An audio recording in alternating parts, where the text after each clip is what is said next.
Young Junk! Hey, welcome to the Micheaux Mission. 2 men, 1 podcast, every black film ever made. My name is Len, aka the Bat Tribble.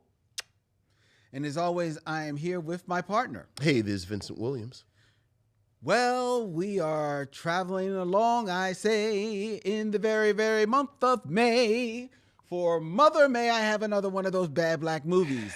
Yeah, we are. Vincent's favorite month Yeah. on the mission. Yeah. Which means tonight is his selection, which means tonight he's got a doozy for you. I do. As we go to 2003, Yeah. and we visit with Ed Harris. Yes. And one Cuba Gooding Jr. And his teeth. And Deborah Winger in the movie that brought her back to the screens after 8 years. This is what Deborah Winger. This was the script she was waiting This for. is what she chose. I kept looking for moments in here where I could read her mind, where she was saying, "I wasn't an officer and a gentleman in Midnight Cowboy." Mm-hmm. Long ago. Long ago. Yeah. But Yeah. tonight, But she's tonight. in 2003's Radio. Yes, she is. Yes, she is. This stop on the Micheaux Mission, Yes, she is. which is streaming live from Young Junk to YouTube. To each and every one of you out there who are in the chat, hello, missionary. Good evening, one and all. Vincent, how are you doing, Mike? I am fine on this rainy day Oh, in yes. Philadelphia. It is a rainy day here in Philadelphia. But it's a good day. The weather, it happens every day. So Hey, there you go. Mm-hmm. There you go. I want to first thank all of you who joined Vincent and I and our good friend Stephanie Watts at Bryn Mawr Film Institute last week for our screening of Beast of the Southern Wild. yeah. It was a very good time. It was. It really was. It was good to see it on a big screen again too. And Yeah. that was my first time seeing the film. Oh, okay. So to be able for that to be on the big screen Yeah. was quite an experience. And I do have to say that that is a film that lives up to the hype. Yeah. Oh, yeah. I was very moved by that film. Mm-hmm. As I shared with the audience, I shed a tear. Yeah. Oh, it's a lot. Yeah, man. Yeah, it's a lot. It's a lot, but it was a good time. Mm-hmm. It was a good time with the audience. So thank you, thank Bryn Mawr Film. We really appreciate you, and we will be returning there in August for Action August, as with the screening series. Everyone who comes out live to the screenings, they get to vote on the film that we're going to be watching the following screening. They did the vote. Yes. The film has been selected. Yes. I would announce it right now, but we have to do our due diligence and make sure that it's actually available for us to screen first. Oh. Yeah, you got to do that. Okay. So once we get that clearance from Bryn Mawr, it's like, okay, I've checked, we're good to go. Okay. Then we will announce it. So we should actually know that by probably tomorrow. Okay. So next week we'll be able to announce what that movie is. I can't wait. It was a surprise to you of the 2 films that were up for the vote. You actually thought there was going to be the other film. Well, it was surprising until I saw that terrible trailer. Oh, that's right. Yeah, that's Yeah, right. whoever cut the trailer for Men in Black, they should have. They should have cut another trailer. Yeah. So The trailer was not good, and it does not wear well. So Men in Black is not going to be what we're screening right, next. not Men in Black. But we will tell you next week what we're going to be screening in August for Action August for the Be Real Micheaux screening series at Bryn Mawr Film Institute. And hopefully you'll be able to join us. Yes. Okay. Look, we've got a lot of emails. We got a lot of emails last week. Sure. And it was hard for me to pick through the ones to share with you tonight. Okay. But I've got a good sample. So Okay. let's get to our emails, or as we like to call them, Missives from the missionaries. So what else is going on, Lynn? we have emails, Vincent. Ooh, missives from the missionaries. Ooh. Ooh. Ooh, missives from the missionaries.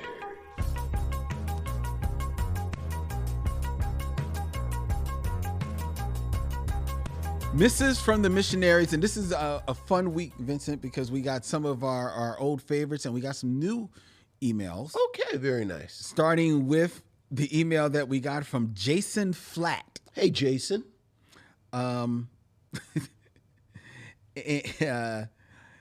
White missionary here. Okay, very good. Good to hear from you. I can confirm we call it a break front too. Look at that. Communities coming together with old-timey language. I never even heard it called anything different. My mom, in her mid-50s, just referred to it the other week. Okay, very nice. Follow-up question, Jason, now that you've chimed in. Do you use the China in the break front? Ooh. Or do they even have China? Or do they have China in there? Do they use it? Yeah. That is the question. That is the question, Jason. All right, you have your mission. There you go. Thank you. Was that the whole letter? That was it. Thank you, Jason. Look, Short and succinct. group mind. We are a community. Come together. Love it. All right, we got another email, Vincent. Okay. This is from Rhonda Smith. Hey, what's up, Rhonda? Hello, Len and Vince. First off, I am an Oakland, California missionary who loves your show. Thank you. Thank you so much. And I love Oakland. Yeah, thank you for telling us where you're from. Yeah, love Oakland. I just got around to listening to your episode on the Old Guard and your debate about whether a black director alone makes a film a black movie. My initial feeling is yes, a black director usually makes a movie black. But then I started to think about all of the movies directed by white directors that are not white movies. Sure. Like Cabin in the Sky. Yeah. Uptight or The Color Purple. I was about to say The Color Purple. So can it be true that a black director makes almost any movie a black movie, but a white director doesn't have that same impact? I can't wait to hear your upcoming debate when Vince picks 25th Hour. Yeah. Thanks for doing what you do, Rhonda Smith. Thank you, Rhonda. That has been that's the ongoing debate. I think the great thing about it is I don't know if there's a definitive answer. I do. What's your definitive answer? My definitive answer is that a black director alone does not make a movie black. That's not a definitive answer. That's your answer. Like, you're not Moses. Like, you can't say Spike Lee's movie. Like, you can't say Spike Lee makes a movie with it's a Spike Lee movie and that's not a black movie. That's ridiculous. No, it's not. It is. No, it's not. It is. No, it's not. Right. Like, this is, if you say these directors are auteurs, you say these directors have their own movies. Not every director is an auteur. Is Spike Lee? Yes. Then how are you going to say Spike Lee is not making a black movie, whatever it is Spike Lee makes? I believe that Spike Lee can make a movie and it not be a black movie. Now, is it likely for... How? Because I think that Spike Lee can do a film where he pretty much is just a director for hire. You just said he was an auteur. No, I was about to say, before you cut me off, okay, I think it is very unlikely that Spike Lee will do such a thing, such as Son of Sam, which we reviewed. Yeah, but Son of Sam is clearly a Spike Lee movie. It's clearly a Spike Lee movie, and you can clearly feel that through there. But, and I haven't seen it, but I believe Spike Lee directed 25th Hour. And it's just like Son of Sam. If you take a first-year film student, blindfold him, put him in a room, in 10 minutes he's going to say, oh, this is a Spike Lee movie. Okay, fair enough. I haven't seen it, so I can't say. Okay. I can't offer an opinion on one way or another on that. But I do believe that a black director can be hired and just basically be, all right, I'm moving moving the cameras, I'm calling the shots, and I've made a movie, and it not necessarily be a black film. That's when I believe that. Okay. It's not going to be true in every case, but if the question is, can that be so? Yes, it can. So just, it can be. Which is what I said. No, you said it is. You were very definitive. You were very Moses-y. You were Moses-y. No, what I said was a black director on a film does not alone make it a black movie. I don't know. Well, I do. See, again, right. But you can't think of an example. Not offhand. Well, then. I don't know what. Okay. I'm trying to think of the Fast movies that John Singleton did. Right. I think the ones, and I don't know if I don't know because I don't think what the continuity is where he brings in Ludacris and Tyrese, which arguably, which then right, right. If he did those ones, then okay, then you're leaning into it. Right. And I don't think he did the first one. Well, he didn't do the first one, right? And I don't think he does the second one. But the second one, is that Tokyo Drift, or the third one's Tokyo Drift? The second one is Tokyo Drift because that's the one that Vin Diesel isn't in. Okay. Well, anyway, and that might be. You know what? I don't know. Like, I don't know who directs which Fast and Furious movie. If only we had something. If only we could look. We had some device. I'm gonna look it up. All right, look it up. Which Fast and Furious did he direct? John's. And they do all just sort of flow together for me. They do. John Singleton did. Did he do Tokyo Drift? He did Too Fast, Too Furious. So and Tyrese comes in there. Right. Does Ludacris come in that one? Or does he come in Tokyo? Wait, Too Fast, Too Furious is after Tokyo Drift? Or is it Too Fast, Too Furious, Tokyo Drift? It's saying here that it's just Too Fast, Too Furious. So Tokyo Drift is... And this is the second one. All right, and what's Tokyo Drift? Tokyo Drift is the third one. Is the third one. So Ludacris comes in... Ludacris and Tyrese come in the second one? But wait a minute. But to the question that's on the table, as far as a black director making a movie black, I'm now looking at John Singleton's filmography, which definitively is filled with a lot of black films. Sure. But he also directed, he directed from, what year is this? 2011, Abduction with Taylor Lautner. I would argue that is not a black film. I mean, have you seen it? Okay. It stars Taylor Lautner. Let's see, who's the cast? No. I'm going to assume it's an all-white cast, but that's the sort of crux of the question. Like, Summer of Sam has no black people in it at all. Like, you can't just go by the cast. Okay. Like, you have to go by. I mean, well, I don't consider John Singleton. I consider him a talented director. Sure, but I don't consider him an auteur. Okay. So I would argue, sight unseen, admittedly, right, that this film does not read as, definitively John Singleton putting his stamp on this, and thus reading by proxy, possibly reading as a black film. So if a director isn't an auteur, if a director isn't someone with his own style, his own vision, the sort of agency to say, this is my thing, like we're talking about just working directors. Mm-hmm. So you're arguing a working director, the identity of the film is really based on the story, the cast, et cetera, et cetera. Mm-hmm. It's because the director isn't necessarily the most important part of the film. In those instances, if we're not talking about an auteur, right? In those instances, okay, I might agree with that. All right. See, you just got sharpen it. See, you gotta, sharpen. I was succinct. No, it's not. You were flat and reductive. Yes, Professor Williams. Go ahead. Excuse me, Dr. Williams. Yeah, what's the next letter? Ooh, it just got dark in here. Yeah. All right, we got an email from Doc G. Dot or Doc? Doc. Hey, Doc G. Doc G. Brothers, this is my first email to the Micheaux mission. I have been listening to you for a long time.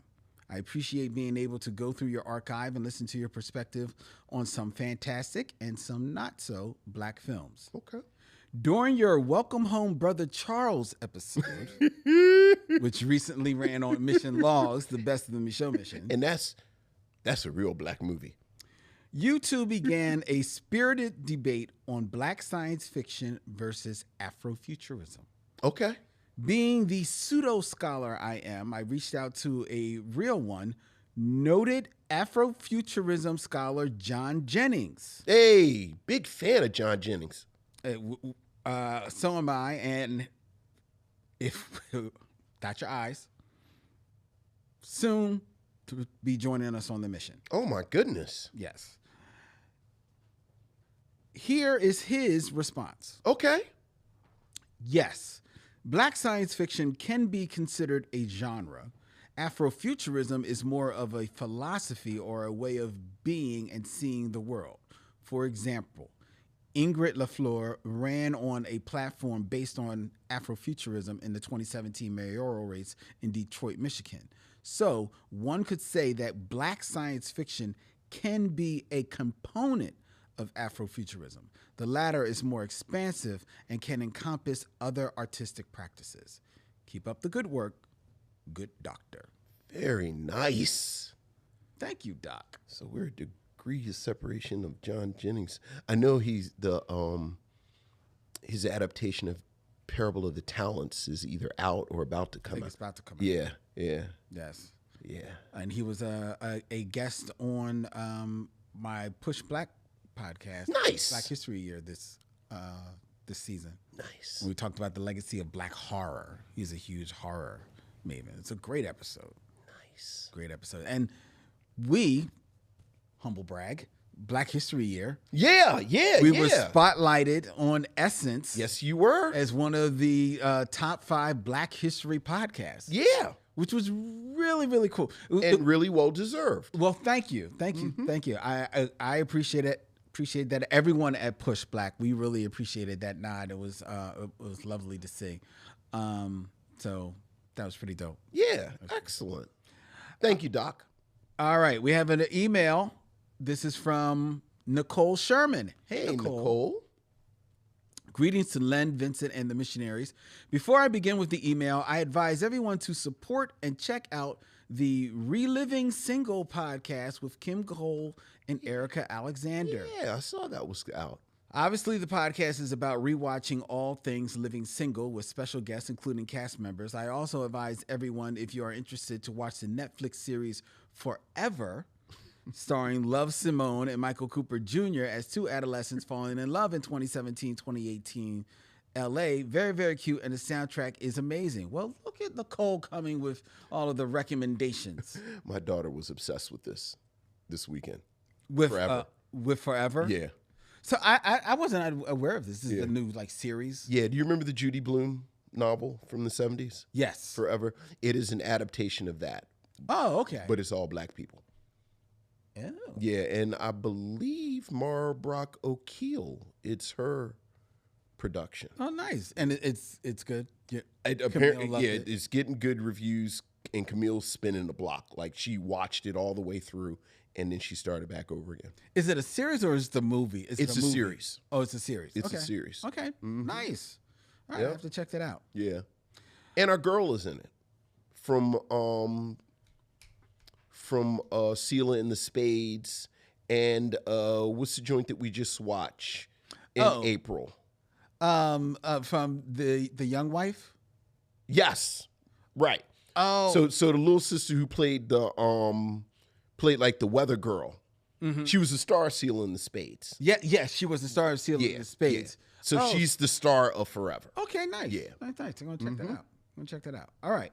Nicole continues. A missionary wrote and gave Len some nicknames. So it is time for Vincent's turn. Oh, Lord. This email is in pure fun. I have compiled a couple, so bear with me. All right. Number one. Number one. Let's sip your water, huh? Number one, Thunder Voice Vincent. Okay, all right. Vincent's voice is convincing and confident when conveying a statement. His voice is good for radio. All right. His voice is very authoritative because it just put me in my place. I know that. All right, number two. Number two. Me TV Vincent. At this point, Vincent loves all things retro, especially retro black TV from the 70s like Fat Albert and Sanford and Son. That's what the other thing that I started. I have started in working for a special project that we're going to be working on, watching Sanford and Son. What season are you on? I'm still in season 1. Okay. But I think I'm on like about the 7th or 8th episode. It's an interesting season. Yeah. It's an interesting season. Yeah, it's interesting because it's a lot of just them. Yeah, and they haven't. Well, I think at least the first. And I'm not going to get because we'll just. Nicole knows. I know. Like I think like the first or 2 episodes, at least 2 or 3 episodes are just adaptations of Steptoe and Son. Yeah, literally, like the credits. Yeah, the credits say this is based on this episode. Yeah. And then what I always say: Aunt Esther doesn't show up. I know until like the 2nd season. It's a whole nother family, like different aunts. I'm like, who are these weird aunts coming in? Yeah. All right, number 3. Nickname for you, Vincent. All right. Hip hop junkie encyclopedia, Vincent. Oh. Please. Because Vincent is a connoisseur of all things old school hip hop. Number 4. Ooh, we keep going. All right. Reading Rainbow, Vincent. For the missionaries who are new, Vincent is an English teacher. He's an English professor. I'll be professing. He may have a library in his home. He has 2. And number 5. Number 5, still names. Tangent Vincent. When the Micheaux men are not discussing a movie, they are either talking about comic books or something old. Yeah, something old. I don't know what it is, but it's still enjoyable. Yeah. Oh yeah. Thank you. Are they reviewing the movie yet? They just talk about that old shit. Yeah. We're getting there. Well, thank you, Nicole. Yes. I appreciate it. Thank you, Nicole. Ooh, they be coming for us, man. Look, man. I swear. All right. It's May. It's May. Is that what it is? You made me sit through radio.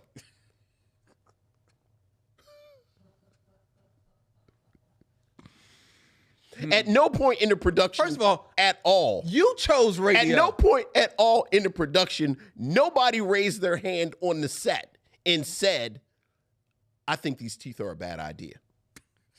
Not one person in the entire production, like craft services, the best boy, the assistant director, Ed Harris, nobody raised their hand and said, I think these teeth are a bad idea. See, but the teeth were Cuba's idea. Because as we have discussed, or will discuss, Cuba went full. Go ahead. We have an email from Emlyn Smith. Hey, Emlyn. Hi, Len and Vincent. I just listened to your episode on The Man, a movie I haven't watched, but as you were discussing whether Samuel L. Jackson had the ability to show the softness of a performance like De Niro's in Midnight Run, I found myself repeatedly shouting back at you, "The long kiss goodnight! The long kiss goodnight!" Apparently you couldn't hear me. Interesting. But The Long Kiss Goodnight is a movie where Jackson does exactly what you were describing. He plays a tough, cynical private eye who gradually reveals enough emotion and humanity to bond with Gina Davis's character. Plus, it's a great Christmas movie. Love listening to your show. Best, Emlyn. You know what? He's right on 2 things. The Long Kiss Goodnight is a great movie. It's a great movie. It is a Great movie. that I think has kind of gotten lost. Yeah, and that's a shame. Yeah. Because to his point, in the same way that people argue about Die Hard, this is a fun Christmas movie. This is actually probably more of a Christmas movie. I don't remember the Christmas angle. There's the whole angle of the gifts come involved. She goes skiing across the ice. There's a deal with Christmas lights, if I remember. Like, Christmas does play a part in this. But Samuel L. Jackson, he's right. He does give a little bit of a more nuanced performance in this. This is one of the films that is on his way to becoming Samuel L. Jackson. Sure. So he definitely is still much in his character actor vibe. So Emily does make a good point about that. That's a good point. And we're up for, I guess it'd be kind of hard to argue Long Kiss Goodnight just based on it as a black film. Yeah. Yeah. Because it's Gina Davis's film. Well, it does become a bit of a two-piecer. Who directed that? Because I feel like somebody good direct. Like there's something about. Was it her husband? Like I thought it was part of somebody's pedigree. And maybe that's part of the reason it gets lost. Was it her husband that directed that? Oh, Is that like Joe Dante? Joe Dante? I don't believe that. Rennie Harlan. Yeah, Rennie Harlan directed that. Who is... What happened to Rennie Harlan? Because he directed a couple of things. He's done quite a few things. What's the last thing he directed? The last thing that he directed, let's see.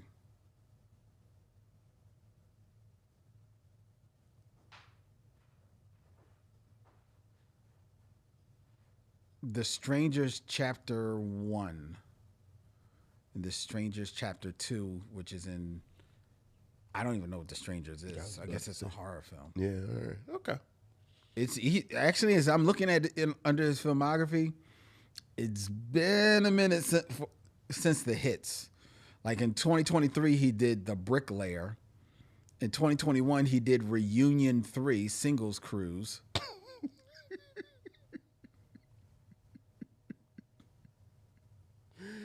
Reunion 3. Who gave me herpes?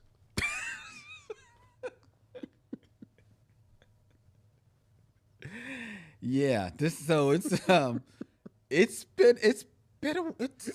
Yeah, Reunion 3 Singles Cruise sounds like somebody's going to have a sore.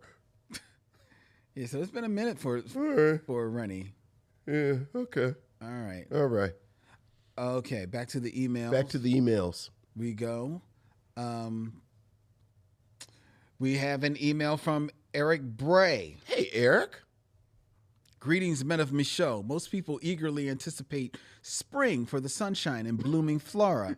But for me, the true joy of the season is the vernal phenomenon that is Mother May I. Yeah. Having said that, I can appreciate that it's more fun to listen to you to review bad movies than it is for you to actually watch them. Why? It's like you were here before the cameras came on. Like you were here before the cameras came on. I'm worried that if this tradition becomes too painful, it might go the way of the dearly departed top 5. So since you asked for letters from your listeners to run out the clock, I thought I'd do my part to help lighten your load. It's a community. I love this. I thought I'd do my part to lighten your load with some recommendations for films that hopefully will never wind up being reviewed in May. Okay, what we got? Sorry if any of these have ever come up before, but here are 3 movies that made me instantly eager to see them discussed on the show. Number 1, Loose, starring Octavia Spencer and Naomi Watts, Tim Roth, and Kelvin Harrison. In the titular role, Octavia Spencer is an overbearing teacher who has an African-born star pupil adopted to white parents. The cast is predictably wonderful, and the portrayals are complex with no clear hero or villain, challenging viewers to determine for themselves which, if any, character is justified in their action. I remember hearing about this. Yeah. Yeah, I wanted to see this. Number 2. Okay. Tyrell, directed by Sebastian Silva. It's a similarly nuanced film about a young man who joins a friend on a weekend guys trip, only discovered that he is the sole black person in attendance. The movie perfectly captures the awkward self-consciousness that comes with feeling out of sync in a group without resorting to easy stereotypes. That has been on my October shortlist for 2 years. Horror film. Okay. Yep. I'm not aware of that film. Yeah. Number 3. Okay. The Last Tree, a British film about a boy raised by a white foster mother in the English countryside. When he is forced to return to London to live with his Nigerian-born mother, the two clash bitterly. I hope I'm not overselling it when I say this one reminded me a little of Moonlight crossed with 1001. I have to confess that the final act caught me off guard and left me a little misty-eyed. Hope that helps a little. Hang in there till June.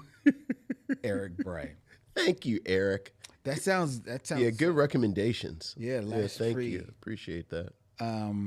After Beasts of the Southern Wild, I am not eager to return to watch a film that will leave me misty-eyed, because I admit it, I was misty-eyed on Beasts of the Southern Wild. Yeah. I appreciate that, Eric. All right, let's see. We've got just a few more. Okay. All right. Appreciate this, y'all. Good. Yeah. We hear from Michael Sykes. What's up, Michael? Hey, missionaries, Len, Vincent. I just finished your review of Blazing Saddles. Okay. And I have to say, your description of it as a live-action Warner Brothers cartoon made by and for adults was spot on. That 1974 classic is a wild ride of slapstick satire and social commentary, and you captured its essence perfectly. After listening, I delved into the documentary Richard Pryor, Omit the Logic, which sheds light on Pryor's deep disappointment over not starring in Blazing Saddles. The film reveals that he was so hurt by the decision that he took out his frustration on his wife and manager, even firing his manager and shooting up pictures in his own home. It's a stark reminder of how personal and professional setbacks can intertwine. Cleavon Little did an outstanding job as Sheriff Bart, but it's intriguing to note that Pryor appeared in another Warner Brothers film that same year, Uptown Saturday Night. In it, he played Sharp White Washington, a small-time crook who raises questions about they was okay with letting him play a crook, but not a sheriff. Your discussion also inspired me to revisit Pryor's album, That Nigger's Crazy. Despite its controversial title, the album remains a powerful and relevant piece of comedy. Tracks like Niggas vs. the Police still resonate today, highlighting Pryor's fearlessness and tackling societal issues through humor.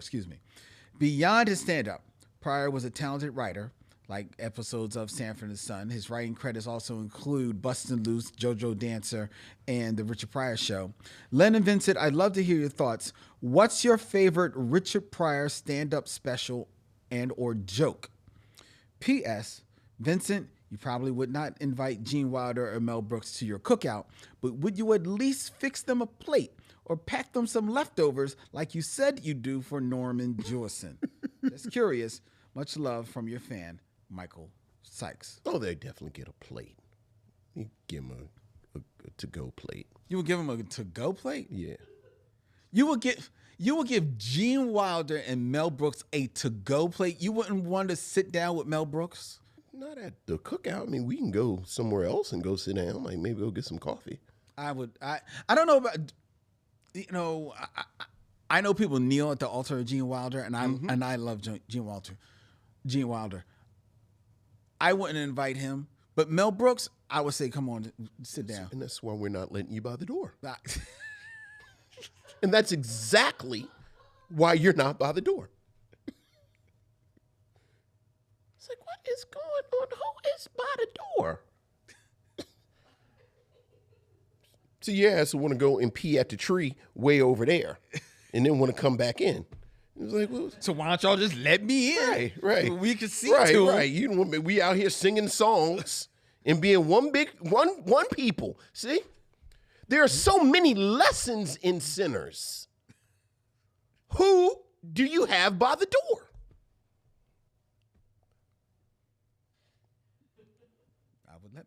See, that's why you ain't by the door. What is your favorite Richard Pryor special or joke? I forget which special it's in, but his entire going to Africa for the first time monologue. Oh, where he said that he didn't see any niggers. Right. Is takes my breath away every time I hear it. And the entire sequence, seeing people that look like people in America, him describing the lions in Africa versus the one in the zoos. And then when he lands on that, it's like getting kicked in the chest. Like he really just, my thing. I think the sort of real superficial breakdown that we used to do before we weren't allowed to talk about him anymore, where we would say Bill Cosby was the storyteller.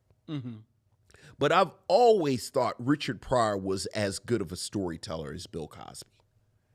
And that Africa monologue is one that I put up against anything. So that's I listen to it like once a year. I would say that is a great story. And you can't go wrong with pretty much any Richard Pryor bit. The whole idea when he is at the club and he tries to get his money from the mafia. That's a good one. That's a good one. A real short one he does is when Dracula runs across like this drunk in the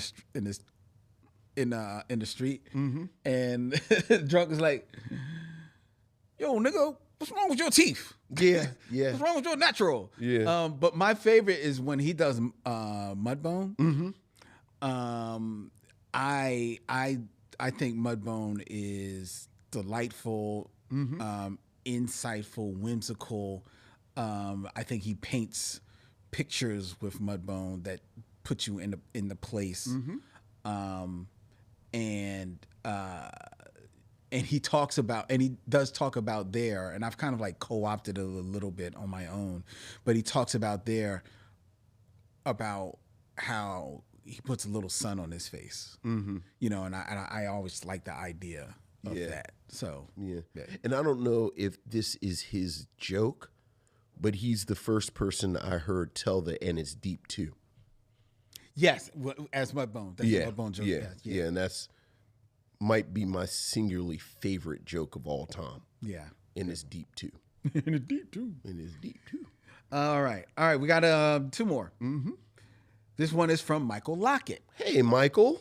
What's up, my brothers and fellow missionaries? It was the best of times, my time travels, and the worst of times, Mother May I. Mother May I isn't exactly the worst of times because some films are so bad they become campy and fun. The Man is not one of those films. The Man never found its lane. It was never quite funny enough or quirky enough to give us something to latch onto. It's sad to have all this talent and to let it die on the vine like this. I guess someone had a mortgage payment and was like, what the hell? I'll take the bag. Yeah. On my time travels, I landed with you two and your wonderful guests on Dave Chappelle's Block Party. I had forgotten how real this film was. I had never heard Dave talk about making this film, but it looks like he was having more fun here than I ever saw him have on his show. It was a joy to see the Neo Soul fam shine, reunite, and dangle hope in our faces like the Fugees did. Two questions. Is that Toya? Was Toya here for that? You said our guest. Was Toya here? It seems like an episode Toya would have been on. It sounds like a Toya episode, but I'm not sure. Okay. Two quick questions. Not to judge or side-eye in any way, my brother. Sure. But Len, do you actually have a break front and a bowl of Brock's hard candy? I'm not hating it all because I have to stop myself from saying break front every once in a while. Yeah. And I do love a butterscotch. And two, if you two could reunite a group, any genre, and have them release some new music that would live up to their classic work, Yeah. who would you each pick? There are some hip-hop groups I would want some stuff from, but then I think of the great R&B soul of the 70s and 80s, and I get caught in a quandary. All the best, Michael. Well, before we get to the music question, that's a fun music question. I do not have a break front. No. You do, however. I don't have a hard. It's not hard candy. Well, sometimes it is. Okay, but it's not. It's not like a hard bowl. No, It's not a hard bowl. Okay, you don't have a candy dish. No, it's a candy dish, but it's not a hard bowl. It's. I mean, look, we got a candy dish. We got a candy dish in my house that we keep candy in. Yeah, and I have. And I know you. Mine is. It's not. It's the Batman. Right, I about to say the Batman holding the bowl. Batman holding. Right. bowl, And often when it's hot, you usually have like Jolly Ranchers in there. And stuff. Right. Like, does that count as hard candy? Like the Jolly Ranchers, because it gets hot and you don't want it to melt. Right. Now, what I've learned, however, is that Jolly Ranchers do melt. Well, they stick to the paper. They stick to the paper. So I don't have Jolly Ranchers in there. And it's funny you just said that because it was hot last week. Because when it's not hot, I usually have chocolate. That's why he's saying it. So I had to get rid of the chocolate, and I now have what are those called? It's like high soul or something like that. Some kind of like fruity thing. High and juicy or something. I don't know. Some individually wrapped thing. The candy's not for me because I'm not a big candy person. It's for your guests. It's for my guests. Yes, it is. So that's what I have. I know. Yeah. That's what I have in there. I don't have the butterscotch. I do miss the butterscotch though. The little butter.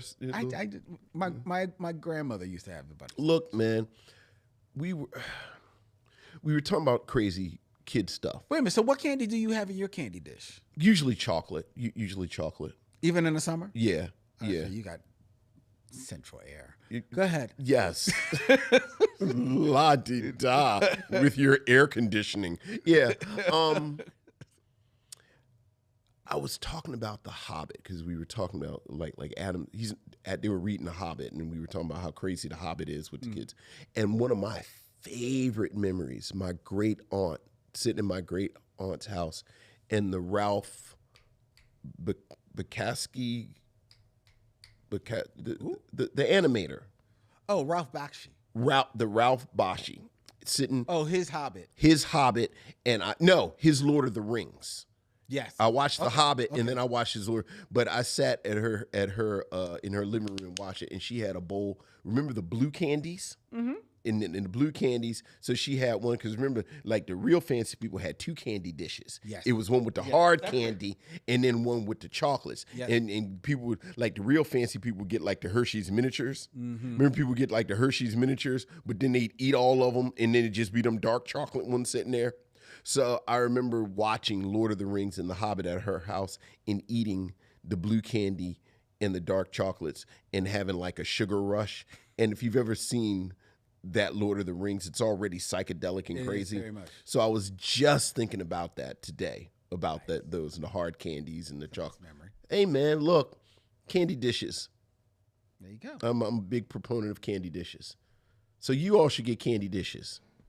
Yes, and put them on your break front. Put them on your break front, which may or may not have China in it that you may or may not use. We're waiting to hear from the white missionaries about whether or not they use their China that's in the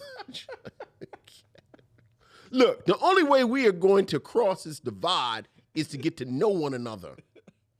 So we've discovered the break fronts. It's the breaking point. is a cross-cultural phenomenon. Now I want to know, is it like every black house I've been in my entire life with some dishes sitting in the china cabinet that don't nobody use? We went and picked out china patterns and did all this stuff. People bought us place settings, and it has sat in our china cabinet for 25 years. Have you never used it? Never used it. Oh, jeez. I mean, you know why? I live in a black house. No, but even in a black house, well, I guess it is of a different time. Because growing up, we did use it. Like, I can think of at least 3 occasions when we used the china and the silver. Ooh, did you have like a top hat entails? And No, it was like is it like a two of the times like where a string quartet? two of the playing? times where my mom hosted Thanksgiving. Uh-huh. So she used the China dishes and the silver that was in there. And the third time, Sorry, I got the CNN alert. I was wondering if it was the alert. It wasn't. Go it ahead. wasn't because we were out. And you all know what I'm talking about. Go ahead. And the third time was we had a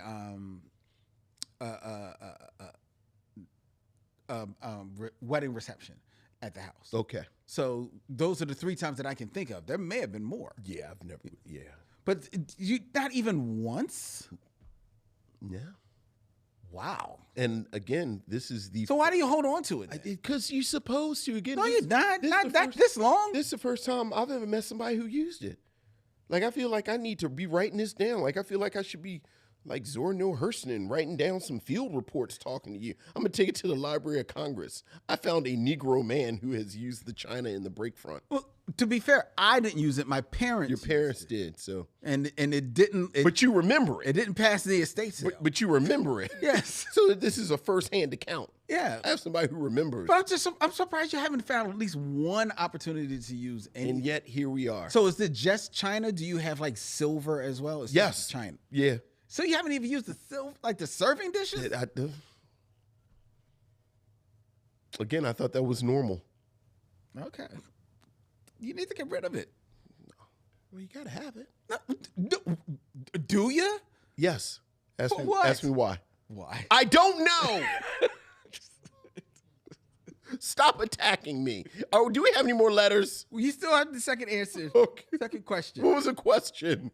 If you could have any group, hip hop or R&B, reunite and release new music that would live up to their classic work. Mm-hmm. And we assume it'll be as good. Yes, and we're assuming that it would be as All right. good. All right. So who would you do? I don't know.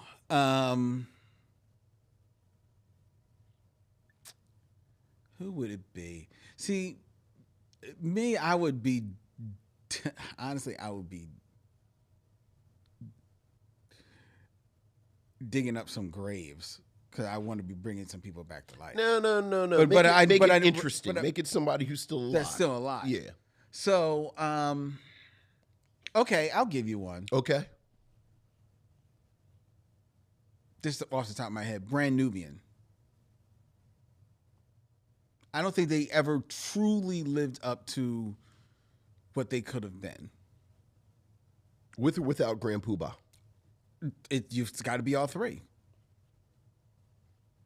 You know, my hot take is I think their second album is better than I know. A lot of people first do. album without Grand Poobah. A lot of people do. And it's because Grand Poobah is such a singular note in their group. Mm-hmm. But to me, Grand Poobah is one of my favorite rappers. I mean, of course. So I want to hear him. Okay.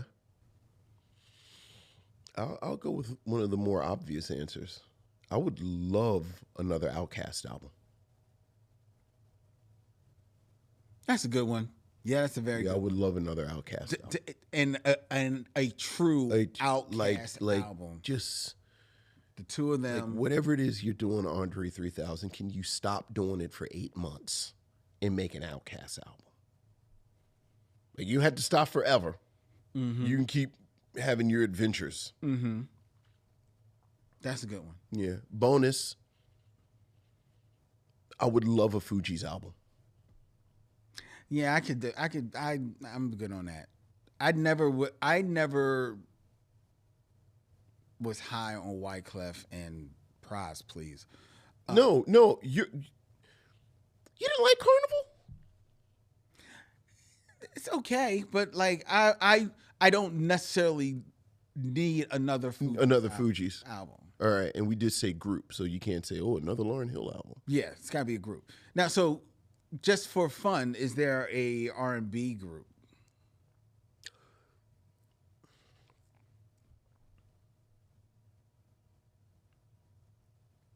I would love another Soul to Soul album.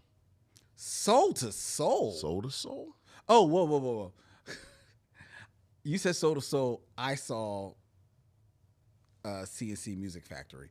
It was like, what? I don't necessarily need another CNC Music Factory. No, we project. don't. But Soul to Soul, that's an interesting Soul one. to That's a deep cut. Yeah, well, They've only really got the one hit, don't they? Maybe another one that I can't think of. Maybe Candy 2 Rain? hit. Okay, you talking about Soul for real? Oh, then who's Soul to Soul?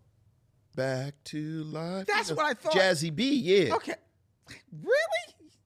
You would. Are you sure you know who they are? Because you've named 2 other groups. So. I know, but no. Now you sing the song because That's their big hit. But that's the song I heard. Right. But I was thinking like, oh, they've got 2 great albums, and their 3rd and 4th albums are good. And I do think it's the type of thing where Karen Wheeler is back and forth.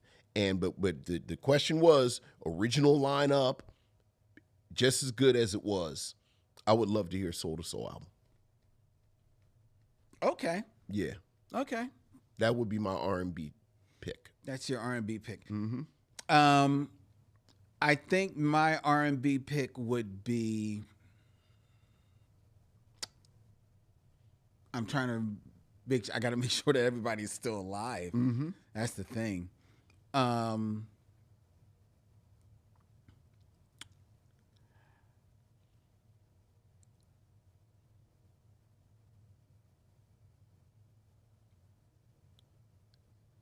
Wow, they're not alive. Everyone I keep coming up with, like somebody passed. Right, You know? right. That's what makes it interesting. That makes it a little hard. And R&B has been tough since the 90s. Like, you got to pick something where they're all alive. I know. And I it's was going to say the Gap Band, they're not alive. Right. I was going to say After 7, they're not all alive. Did somebody die after 7? Yeah. Oh, that's too bad. Yeah. You can't even say Tony anymore. I know. And that would be, that would have been. So that's where I'm going. So, and then it's like, did I really like, it's got to be a group that I liked. Right, and you like the album. You like that this album. is a good album. And right. you'd like to see a return to this. You know? So, okay. And to mind you, this is after going through a few in my head. Okay.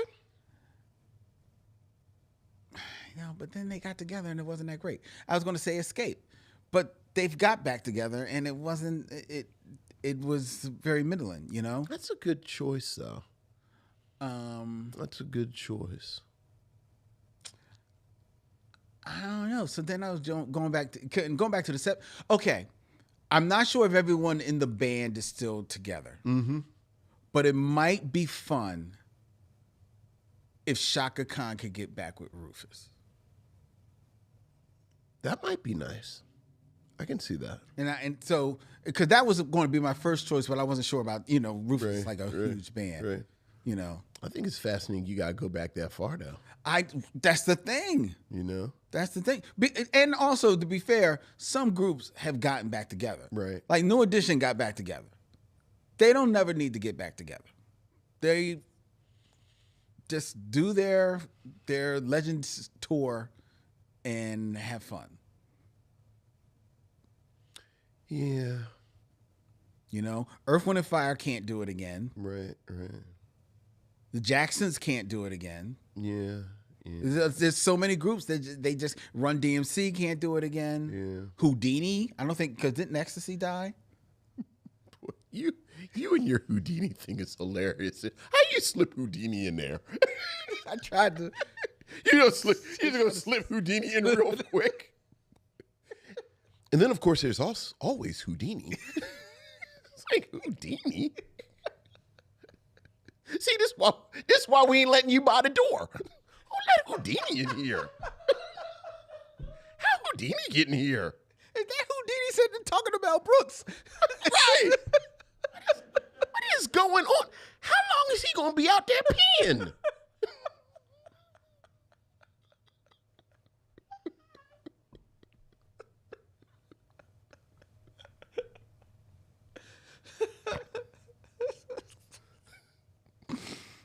God. I'm like doing the choreography to Friends. They're teaching Mel Brooks to move. What is happening?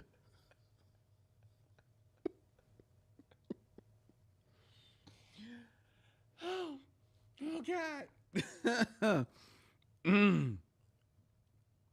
Okay. All right.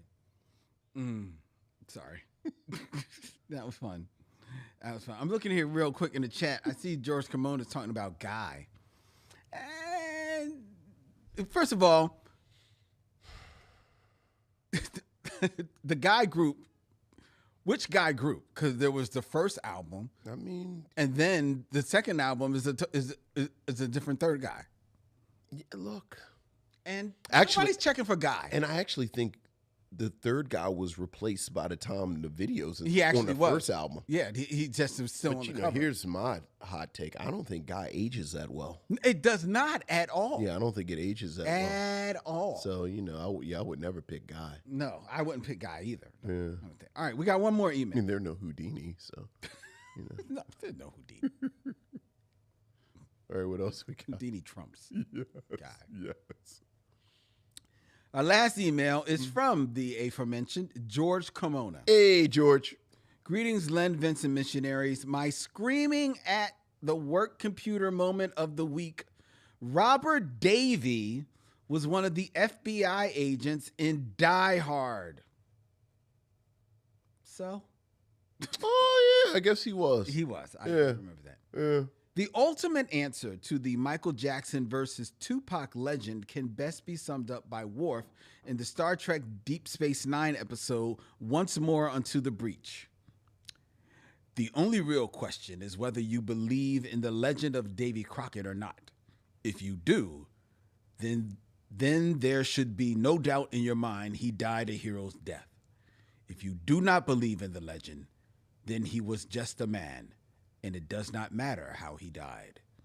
So if you think Michael Jackson beat his A, then Michael Jackson beat his A. Also, who are you, Confucius? What was that?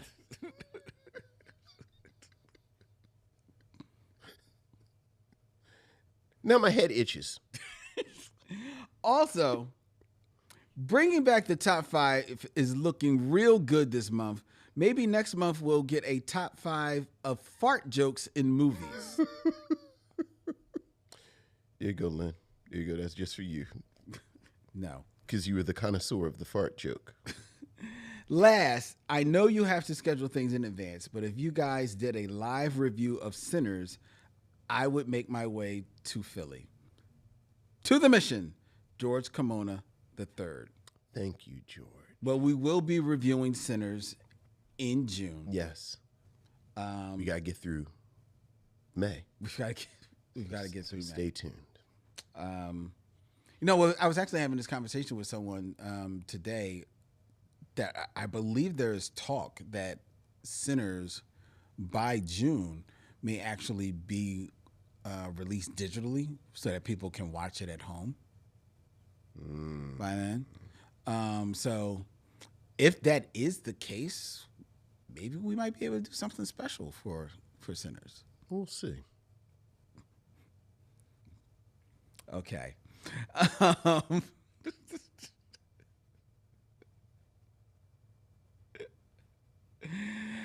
I know that look. All right. Well, that has been your emails. Thank you, missionaries. We appreciate you. If you want to have your emails read and your thoughts shared here on the Micheaux Mission, feel free. Send us an email at micheauxmission@gmail.com. That's MICHEAUX MISSION@gmail.com. And now it is time for the Game of Kings. Game of Kings. 6 Degrees of D'Urville Martin.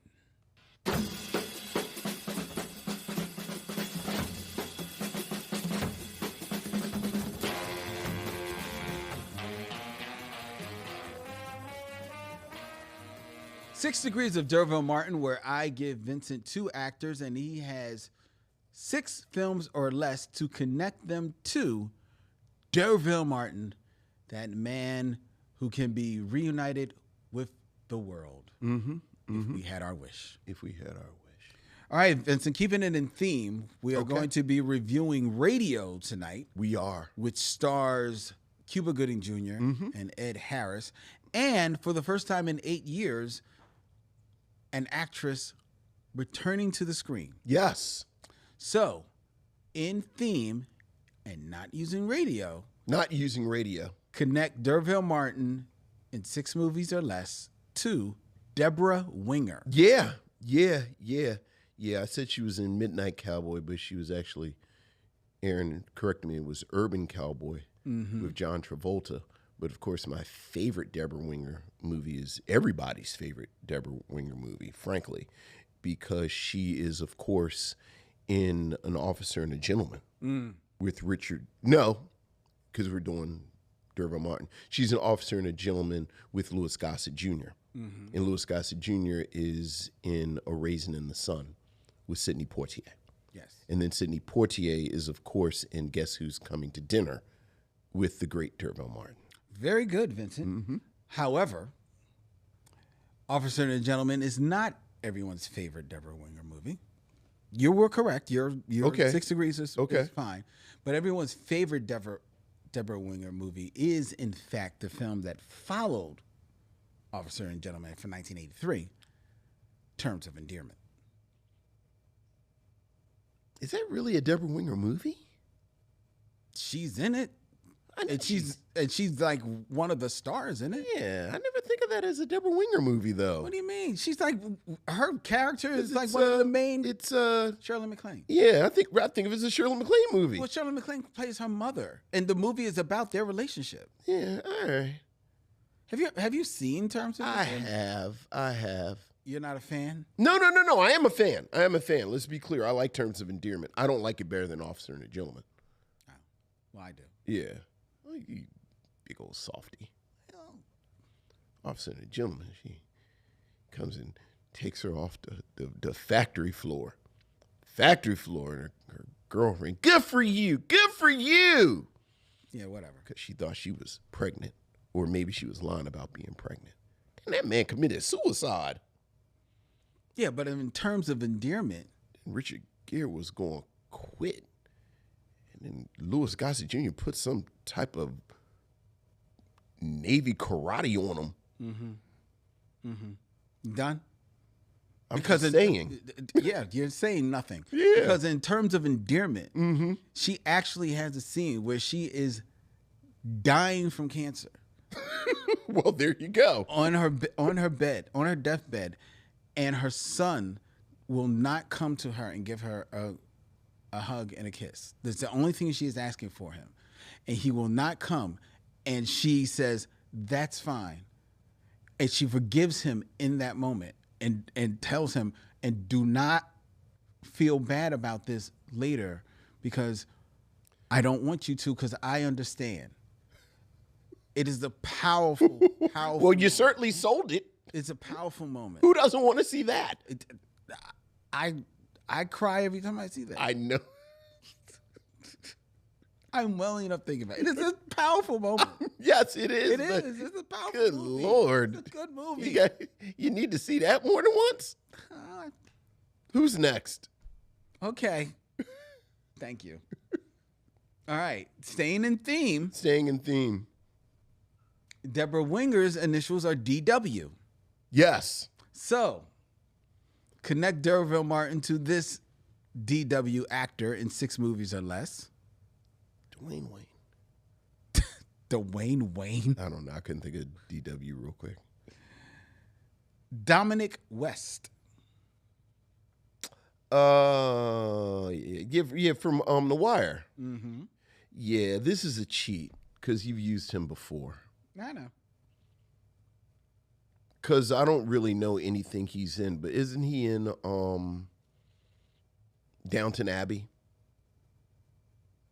He's in like the Downton Abbey, or Downton Abbey 2, or wow, that's where you're going. Like Downton, but yes, he is in Downton Abbey, right. A New Era. No. Let's be clear. I don't know that. I just remember it.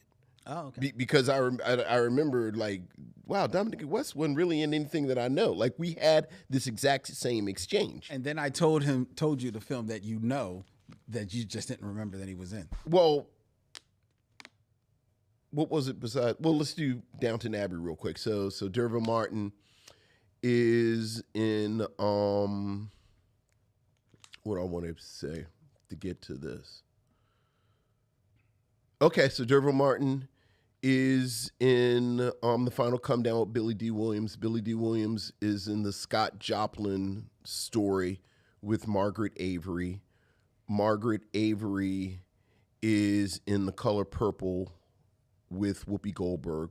Whoopi Goldberg is in Sister Act with Maggie Smith, who's in because it was a weird Downton Abbey.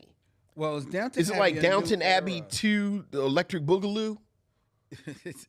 It's Downton Abbey, a new era. So Downton Abbey, a new era. Yeah. Now with more Downingtons. Well, it's the second Downton Abbey movie. Is Downton Abbey the next generation? Downton Abbey with a vengeance. No, that will be the third Downton Abbey movie, which is coming right this September. Right. Anyway, with Dominic West, he's in Downton Abbey, a new era. Right. Yes. The third Downton Abbey, which will be released in September, is Downton Abbey: The Grand Finale. Sure. Did you watch Upstairs Downstairs? You know, I've tried, and I can't get through it. I can't get through it. But why not? Because I've seen Downton Abbey. So while I understand it predates Downton Abbey, yeah, and it's but I like Downton Abbey. So okay, these are not the people I know downstairs. I like Downton Abbey downstairs. You like your lower class Brits to be the ones that you think. That's terrible. All right. What movie is he in that I forgot? 300. He's the villain. I thought the dude with the. Well, he's the villain that's coming on to dude's wife. Okay. All right. Well, there you go. So there you go. I'm surprised you don't like Downton Abbey. That seems like that's right up your. Who doesn't? I'm sorry. No. I know you like Downton Abbey. Upstairs, downstairs. I thought that'd be your speed. Yeah, no, just not your. I can't. Just not your thing. Do there. I can't do it. When it comes to like, and I take it you're thinking of the original Uptown, right? The 70s one, right? Yeah. So like that's the one I like. Like that era of British, I'm very selective on the stuff that I like. That's fair. Like there's some stuff that I like, like okay, I can get that. Like, Are You Being Served? Like, see, I don't like Are You Being Served? It doesn't wear well. Yeah. But I liked it in a moment. Right. You know what I mean? So I like that. There was something else I can't remember. And once you see Faulty Towers, then like I don't like Faulty Towers. What? I don't. Okay. And it's just a taste thing. Like I get it. I just don't like it. Okay. Yeah. I love Faulty Towers. Yeah. This is what I wanted to ask you. I knew there was something else I wanted to ask you before we get to our review. Sure. I guess we should probably do the review. It'll be quick. Yeah. So, the review. Yeah. So, real quick, did you hear something about they're going to do a remake of Juice? Oh, I think that's AI. Okay, that's AI internet foolishness. That's okay. Yeah. Okay, that's what I thought. Yeah. I was like, yo, that's. Yeah, I can't. I don't think that's true at all. Because that would not be fair. No, and if they do, I'm going to treat it like I treated the Superfly remake, and the House Party remake, and the White Men Can't Jump remake. That no one has thought about any of those remakes before just now when I mentioned them since they came out. And now somebody's going to request for us to review one of those films. Well, we got a lot of Mays. Every year has a May. All right. All right. Let's get to our review of Radio, a 2003 biographical sports drama directed by Mike Tollin. It was inspired by the 1996 Sports Illustrated article. Remember Sports Illustrated? We'll be talking about, yeah. Someone to Lean On by Gary Smith. The article and the movie are based on the true story of T.L. Hanna High School football coach Harold Jones, played by Ed Harris, and a young man with an intellectual disability, James Robert Radio Kennedy, played by Cuba Gooding Jr. The film also co-stars Deborah Winger and Alfre Woodard, and was filmed primarily in Waldoboro, South Carolina, and was Vincent's selection for this stop on the mission in Mother May I. Vincent, what say you of Radio? Well, I'm going to break my rule a little bit. You know, I don't like to ascribe motivation on these creators and think about why they do what they do, why they make the choices they make, because we don't know them. Mm-hmm. We don't know these actors. We don't know these people. So, you know, generally I like to really focus on what's on film. But when you look at Cuba Gooding's career, it's difficult not to see a narrative emerge. Real big breakthrough film is, of course, in Boys in the Hood. Yep.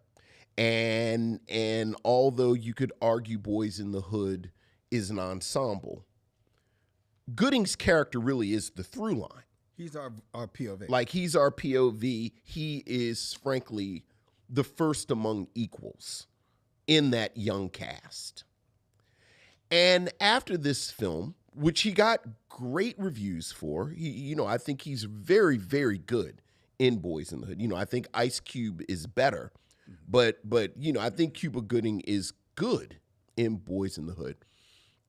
His career for years after that is solid. Mm-hmm. Like, he's a working actor. You kind of look, he's in, he has a moment in A Few Good Men. He is in a film called Gladiator. He's got a moment or two in both Outbreak and Losing Eyes. He's working. Yeah. Gets this explosive supporting actor role in Jerry Maguire. And against type. Wins an Academy Award.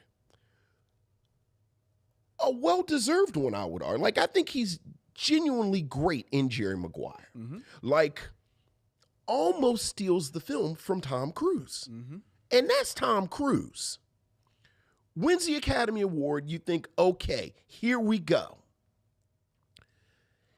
And then it's just sort of middling. And you have to say, well, the realities of Hollywood and just being a black actor and just everything that goes along with that. But it wouldn't surprise me if once you got that taste, like, you won an Academy Award, which many would consider the highest honor that you can achieve as an actor. And now you've gotten a taste for it. And you it just seems sensible that you would want that again. Mm-hmm.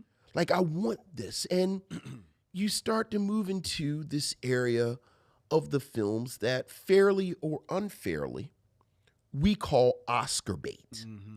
Like, there's a type of film that actors engage in that we see them, and very cynically we say, okay, they're trying to get an Oscar. They're chasing the gold. They're chasing the gold, this, that, and the other.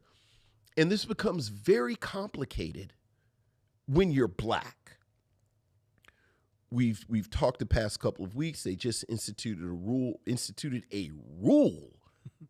for the Oscar voters that they have to watch the films that they vote on. And the fact that they have to institute a rule, I think it's fair to infer that people weren't watching all of the nominees. And this has certainly been part of the scuttlebutt, that they're not watching all the films, this, that, and the other. And then when you're in a black project, or if you're a black creator, you can imagine these are the films that aren't getting the attention they should get. And these black creators, you know, they think about it like you think about the Oscar voters, and you know, the Oscar voter thing is, you know, there was a big push over the past 5-6 years to make the voting body more diverse. And now at its most diverse, you know, the 2024 voting class, 65% of the voters are men. 80% are white. So the vast majority of the Oscar voters are white men as of 2024. To add to that, in 2012, which, you know, it's a little later, but I think it's fair to extrapolate that it's probably a similar dynamic. The average age of the voter was 60 years old. So, to put it in plain terms, if you are chasing an Oscar, you have to be in a project that appeals to old white men. That is just an observation. This is not up for debate. These are the statistics. This is the demographic that makes up the majority of the Oscar voters. And judging by the type of black project that gets Oscar attention, there is a type of black narrative that Oscar voters like. And you can understand why he would have been attracted to a project like this. If I want another Oscar, I want this prestige. I want everything that comes with it. And it is, you know, no surprise. It's May. It's terrible. This story of this man, as you said, with these, you know, this sort of developmental disability in 1976, South Carolina, who strikes up a friendship with this football coach, this local high school football coach, is utter maudlin, sentimental dreck from beginning to end. It is barely a plot. Like, there's never a moment in the film where you understand why this friendship between this coach, played by Ed Harris, and this developmentally challenged man, played by Cuba Gooding Jr., where it comes from. The film starts, he is made fun of by these high school athletes, these high school football players, and then from there, Ed Harris just sort of adopts him. There's this unintentionally horror story that he tells towards the end, where he tells his daughter that when he was a boy on his newspaper route, he went and he saw a boy who was similarly developmentally challenged, locked up in the basement somewhere, and he was about his age. And the first thing I thought was, well, Ed Harris, you're only like 40 years old. This man's probably still, is this man still locked up in a basement somewhere? And he says, and I never did anything about it. But that's it.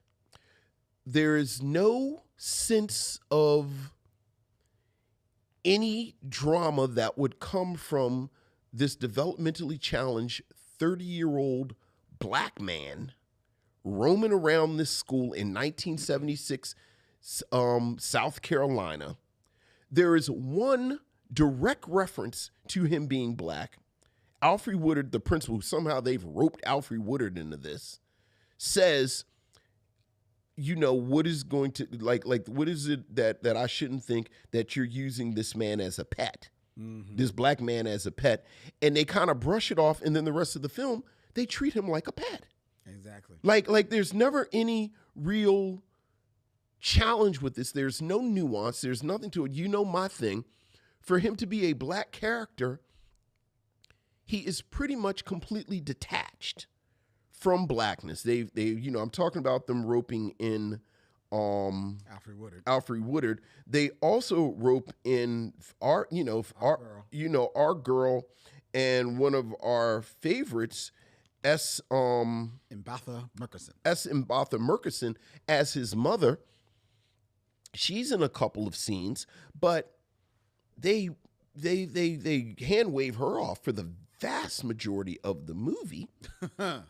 There's a moment where they show him at church, and he's in a black church because he's a black dude, little country community, goes to a black church. There's no sense of anyone saying, I'm kind of uncomfortable with this black man who's being treated as a mascot and this, that, and the other. And, in the film's defense, the narrative that has emerged about this man matches this. That's true. Like when you read the Sports Illustrated article, when you read the follow-up articles, when you see the eulogy stories that they did when he passed a few years ago, there's no way that there wasn't some more energy here that at least you need to address.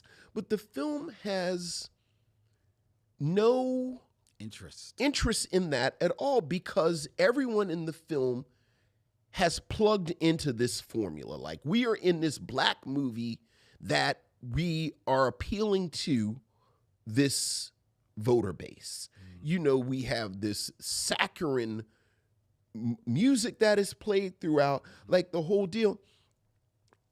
And that's before you get to Cuba Gooding Jr.'s performance, which is laughable. Like, it's actually laughable. Like for the first 20 minutes, I really was, is he serious right now? We've referenced Simple Jack, which is the spoof film in Tropic Thunder, that they're making fun of this. And this is my first time seeing Radio. So all I've seen is Ben Stiller as Simple Jack. And I assumed it was satire. I assumed it was farce. I assume that Simple Jack was heightened to point out the absurdity of Cuba Gooding Jr.'s performance in Radio. Dude, it is a note for note. like he is actually simple. Like, there's these prosthetic teeth that he's wearing. The way he talks, everything. And it is everything. But Lynn, I gotta tell you, and here's where I'll throw the Molotov cocktail before I hand it to you. As far as black Oscar bait, as far as a narrative where the black characters don't really have any interiority, as far as this sort of saccharine, syrupy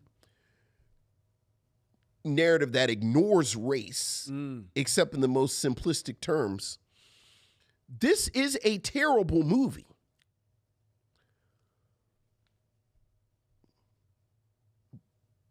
But is it that much worse than Driving Miss Daisy?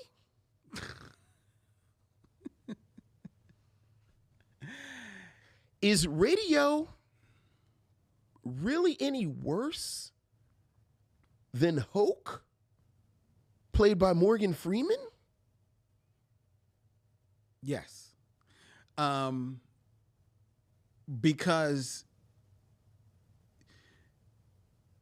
the thing about this movie that so much that bothered me about this movie.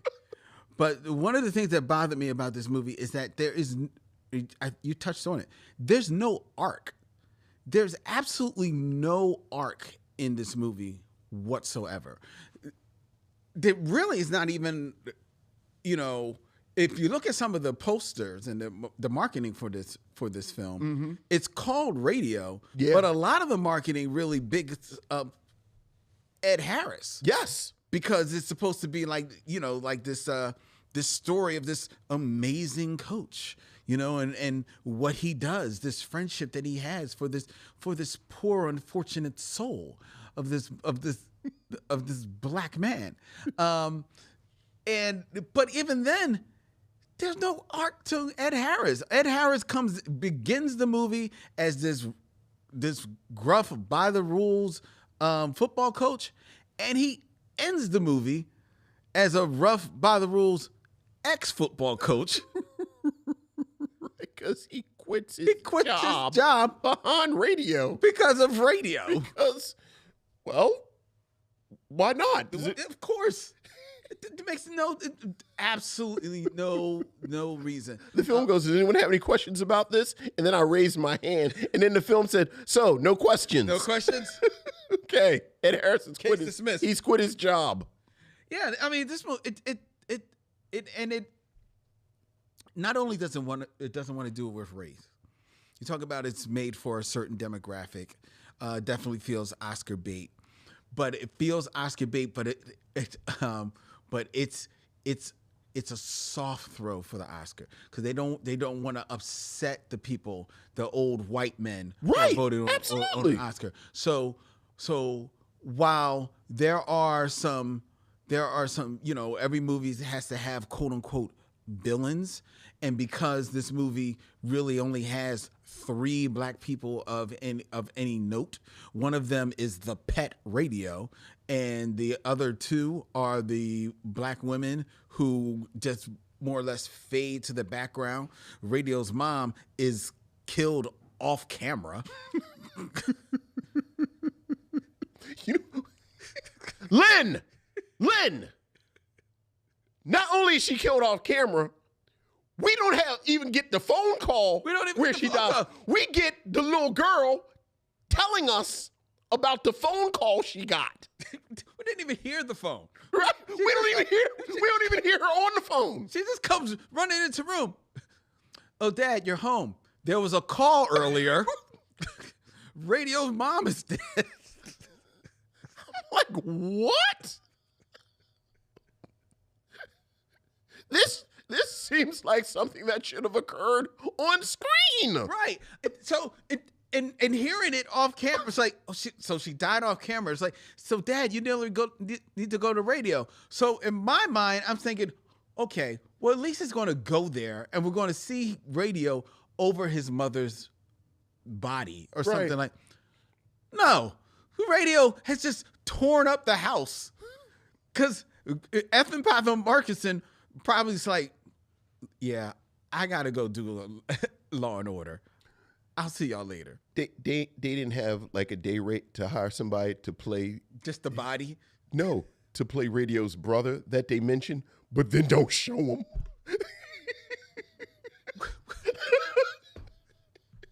Well, the script. We got a 3-colored maximum rule in here. Yeah. No more coloreds. Yeah. We don't have time for a black funeral. So sorry. That's a little bit too black. Whoa. Like all you get with black church is I'm leaving. Exactly. Because y'all gonna be in there singing gospel music and singing all. And now we need a choir. Clapping in sync. No. We got a barbershop. And it's a white barbershop. No, we don't. It's a white barbershop. I'm like, I didn't even know they existed. First of all. Right. Sure you do, because you saw you've watched the Andy Griffith Show. I didn't know that they had more than one barber. Right. Barber chair. Right. I thought it was just Floyd the barber. Right. So yeah, so it doesn't want to upset the apple cart so much. So much so. You talked about it in the beginning. Radio is around the football team and he's watching. He wants to watch them play football. Something that you learn he has done seemingly throughout his life. Mm-hmm. Showing up there, watching them play football. But this football team, apparently on this day, It's not the beginning of the season, so they're not just meeting radio. But on this day, they see radio, and they decide that no, we're not just going to pick on him. We're going to take him, tie him up, tie his hands and his feet and his mouth up. Yeah. And throw him into a shed. Yes. And then pelt the shed with rocks. These boys were monsters. Oh, no. They weren't monsters, because this movie makes sure that you know that the monster is Radio. Because before that scene happens, Radio is seen pushing his cart down the street, and the movie makes sure to let you see that this little white woman is going to move her white girl, her white daughter, right. across the street. Like, oh my God, no, you can't be in front of Radio. Sure. But anyway, so they tie up Radio. This football team ties up Radio, throws him in the shed. They throw rocks at the shed, as one does. The coach sees it. Comes. Radio is rightfully frightened out of his mind. Because he has been abducted off of the street, thrown in here. The coach cuts him free, and Radio runs off home. The punishment for the football team is they have to do extra laps in the morning. Yeah. And that is all that is ever said or done about that act. Yes. Because this movie does not care at all. In the film's defense, it is 1976. It's 1976. So I feel like, I'm not cutting you off, but this is what I'm talking about. But see, even that, like, even if you unpack the dynamic of small town football team and the sway they hold and how they could get away with it, but this is a film that's not interested in that at all. So like right there, I'm like, oh, well, I see where we're going with this movie. And this movie, it doesn't care about Radio. It basically is this pet, like you said, whose level of intelligence, he has this disability, but his level of intelligence seems to sway wildly with whatever the plot needs. Absolutely. Like, in one moment, he knows that he needs to get out of the way of an oncoming train, yet he is whimsical and imaginative enough to create like basically a bobsled for himself in the street. He is intuitive and seemingly, got a little bit of technical skill that he's fixing radios. Right. Apparently, so he knows his way around electronics. Right. And yet there are times where he seems like he can't speak. Okay, he can't write. That kind of tracks. But there are then also moments where he seems like he doesn't know how to engage at all with people. It seems like it's almost like a childlike mentality. Right. Where and it just sways with whatever the plot needs. Right. The loose plot. Right. And to be clear, this is a failing of the movie. Like when you read your background of this man, they talked about, and just like everybody, like he was very quiet, very reserved, and then as time went on, he opens up. But the film doesn't earn that. No, the film doesn't get to that. Like, frankly, I felt like it was way too much footage of sporting events that had nothing to do with the plot. That really weren't, Like, why are we watching so much of this damn football game? Yeah, there's a lot of the football game. There's a lot of basketball. A lot of football, a lot of basketball. And mind you, he's not playing. Right. And we're not even seeing it from his point of view. They're not even up for the state championship. No. Which Okay, that part I didn't mind. I didn't mind that this doesn't all resolve around the big game. Then why are we spending so much time here? But then? that's, again, Right. to your point. But then why are we there? Right. Then why aren't we more like, then let's really dig into this relationship. If this is what you're selling me on, then let me see it. Let me see. You've got Ed Harris, Dude. phenomenal actor. You've got Cuba Gooding, who's shown that he can do work. Now, yes, the physicality that he is putting on is it's a lot. It's a lot. It's a big swing. I mean, it's a huge I'm trying swing. to see real quick. So this is 2003. So let me just see real quick. I'm wondering if the fact that,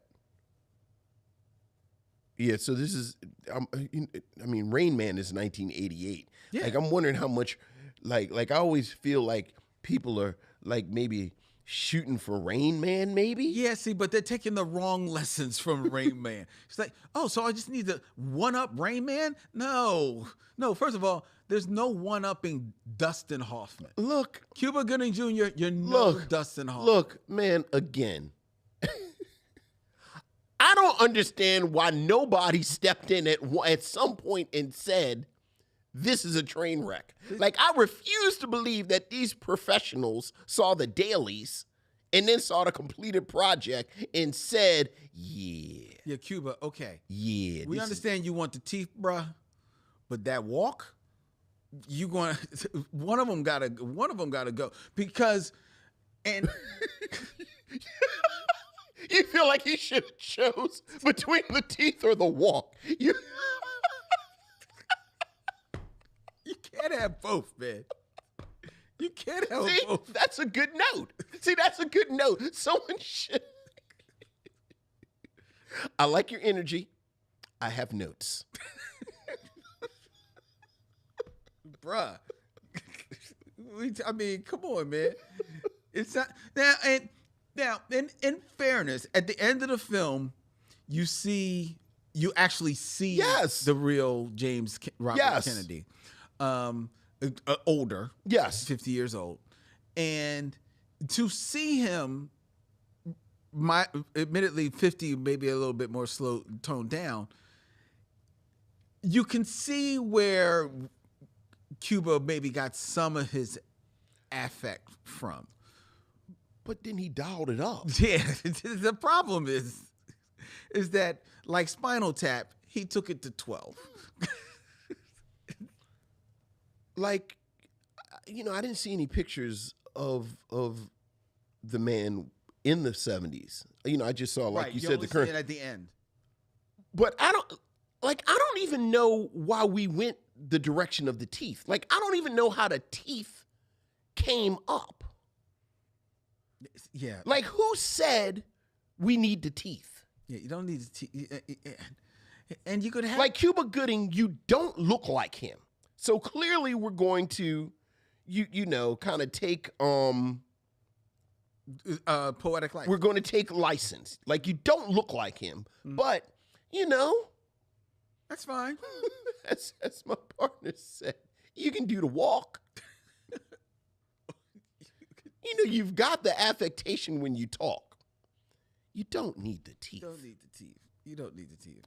I told you, is he a Jerry Lewis fan?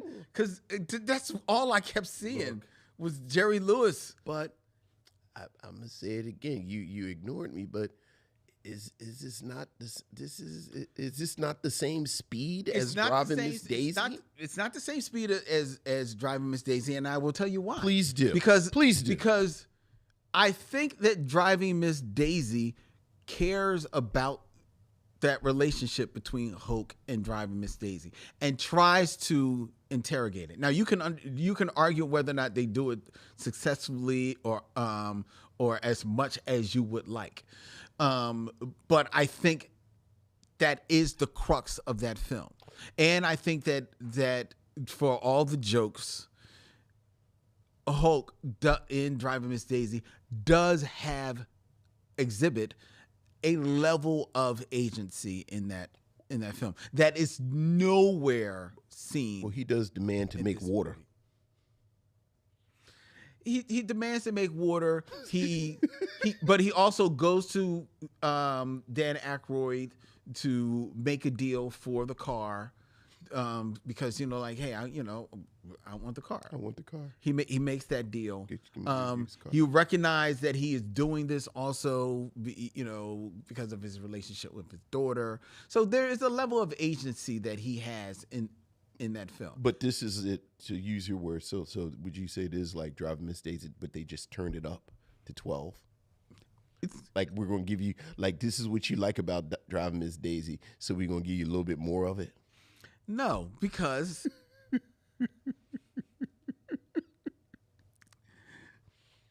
because radio, you're my only friend. It's not the same thing. It's not. Like when she teaches Hoke how to read, and he says, well, I'll be doused in buttermilk. That didn't seem a little bit, like, you don't see the similarities at all. You don't see how, like, Cuba Gooding Jr. was, like, sitting in his office and his agent brought you in and said, Cuba, we've got another Driving Miss Daisy. I just assume that's what his agent sounds like. He sounds like a 1930s newsie. Or like Perry White from the Superman radio show. Yeah, I know Snow Dogs. It didn't go like we thought. But I'm telling you, I got it. I got it. I got it. I got it. I got it. They're gonna love this. This is another Oscar. Yeah. It's right here. Right. You saw Driving Miss Daisy. Look, I'm just playing in your joke. I'm just saying. It's not. You don't think it'd make a good double feature? No. Look. You like your Negroes docile and as accessories? No. Old timey. You like it old timey, but not like lynchy nigga old timey. When he ran into the girls' bathroom, I said, "Oh yeah, it's about to get real now." And then it doesn't. And then it doesn't. Like at one point, Alfred Woodard says, I don't know if this 30-year-old developmentally challenged black man should be roaming the hallways of the high school in Littletown, South Carolina in 1976. And I said, yeah, it seems like that might cause a bit of a stir. But then she says, but that's on you. And she goes walking off. You. Because I'm the black female principal of a high school in a little town in South Carolina in 1976. So certainly the living is easy for me. No, what she said is, and that's my last page of dialogue.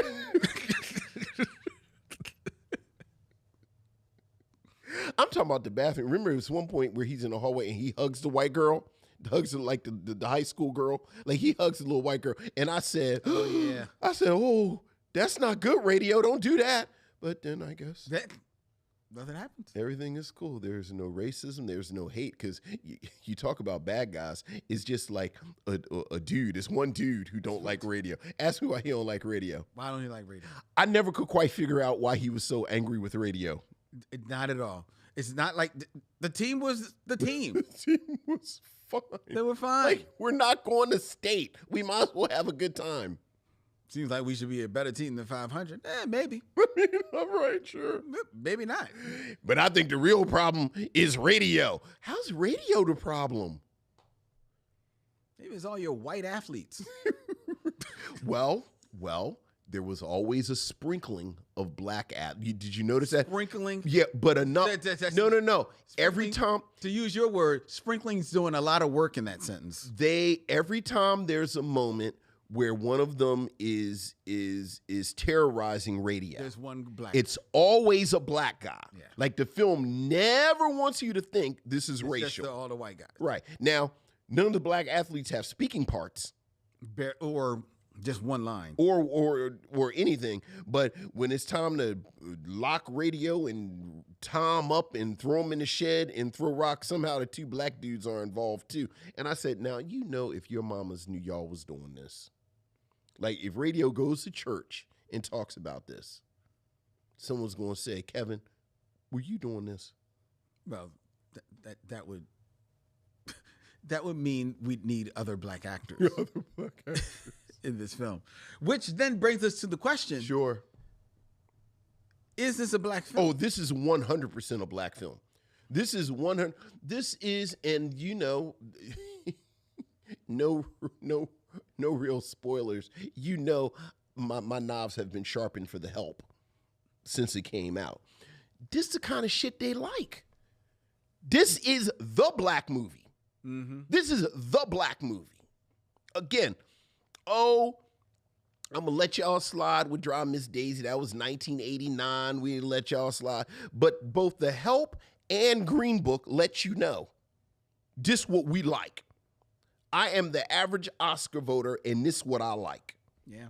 So, yes, this is a black movie. This is, as far as Hollywood is concerned, the black movie. There you go. And, the only thing, like, we're joking, but if he didn't have the teeth and people weren't just embarrassed, I think this would have done well.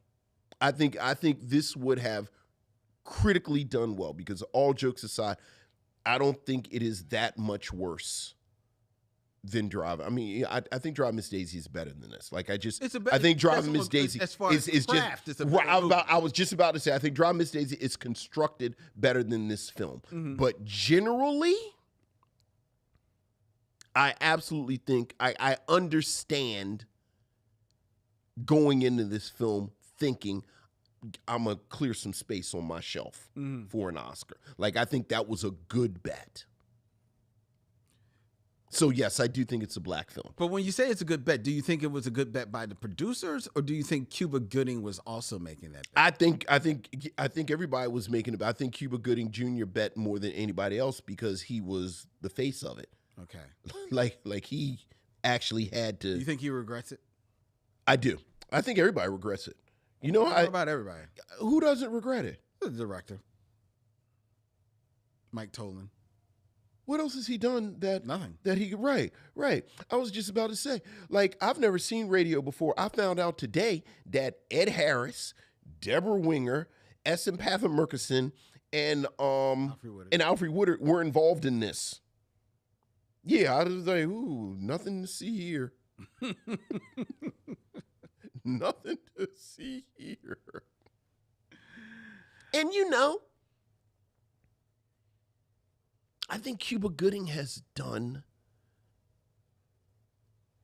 better work, more interesting work since then. Like I think about him in the few minutes he was in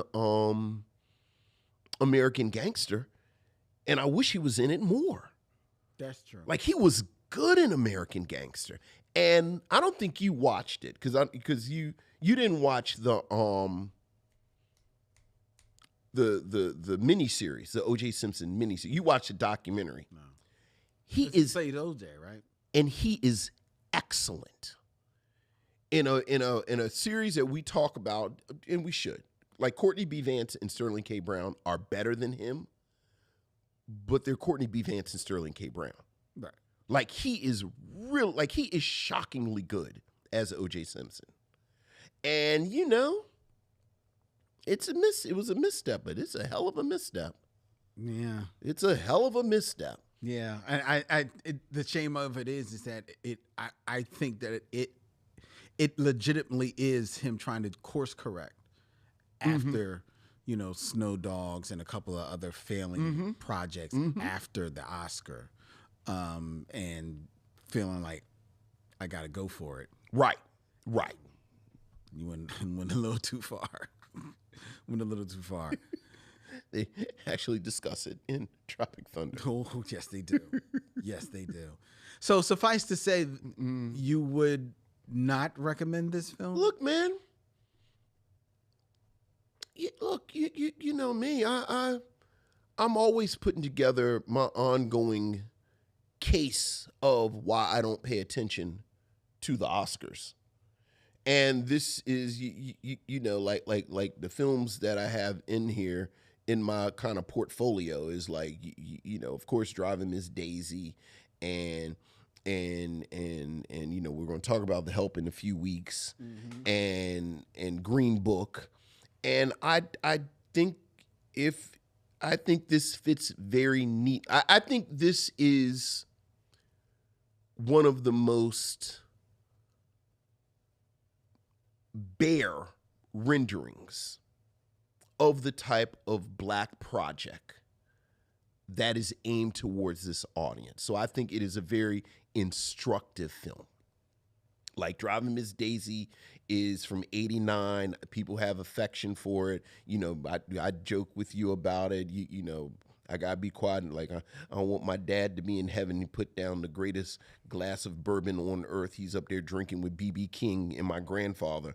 And I don't want no trouble with my father. You know, my father loved Driving Miss Daisy. I suspect, because full disclosure, I've never seen The Help. I suspect Octavia Spencer and Viola Davis are going to be as good as they can be. You know, I suspect it's going to be like a Butterfly McQueen, Hattie McDaniel situation, whereas like the material is hard, but you know, you bring this humanity to it. But yeah, like this is, I think this is the veil torn away so that you can really see the inner workings of it. So, I mean, it's a terrible movie, but I do think it is instructive. So, you know, I don't know if I answered your question or not, but not really. Yeah. So not yeah. But look, it's May. Of course, it's a terrible movie. I mean, I assume you're not going to recommend it. Hell no. Hell no. You can never unsee those teeth. There's a moment where radio is dancing, and they go, "Go radio, go," and he is doing this shuffle. Yeah. Lynn, I put my pen down and just shook my head. I just shook my head looking at that black man on screen. Acting the way I said, this is a damn shame. Yeah, it's not. Go radio, go radio. And he was doing this kind of shuffle. I said, oh my Lord, we don't have to live like this. Yeah. So no, I'm not recommending radio. I won't do that to you. Nothing else to say. There you go. All right. Before we tell you what we're not going to be recommending next week here on the Micheaux Mission, I invite you to send all of your feedback. You can email us at micheauxmission@gmail.com. You can also find us on all the social media at Micheaux Mission. Please subscribe and ring the bell on YouTube at Micheaux Mission to be notified of when we go live every Tuesday night at 7 p.m. and when we put up all our new videos. And you can find the Micheaux Mission on the podcast catcher of your choice, whether it be Apple Podcasts, Spotify, Pandora, iHeartRadio. If they got podcasts, then they've got the Micheaux Mission, where you can please do us a favor, give us a 5-star rating and a review, and tell a friend, because that helps people find our show, which is a proud member of The Podglomerate, thepodglomerate.com. They make podcasts work, such as ours, which streams live from Young Junk, Philadelphia's premier video podcast palace. If you want to book yourself in one of the fabulous studios that they have here at Young Junk, please reach out to our man Dylan at youngjunk.com. That's DYLAN at youngjunk.com. Next week here on the Micheaux Mission. Well, it don't get no better. As we go into 2007, and we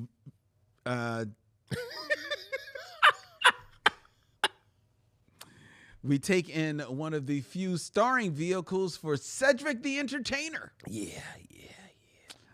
As he Man's the spy comedy, codename The Cleaner. Have you seen this? No. Haven't seen it? No. I haven't seen it either. I bet it's something about a mistaken identity and then hilarity will ensue. Something tells me we haven't seen it, and yet we've seen it before. Yet. That's next week here on the Micheaux Mission. Until then, he's Vincent, I'm Len, and in parting, we say, we'll see you when it's time to meet again. Yo, John!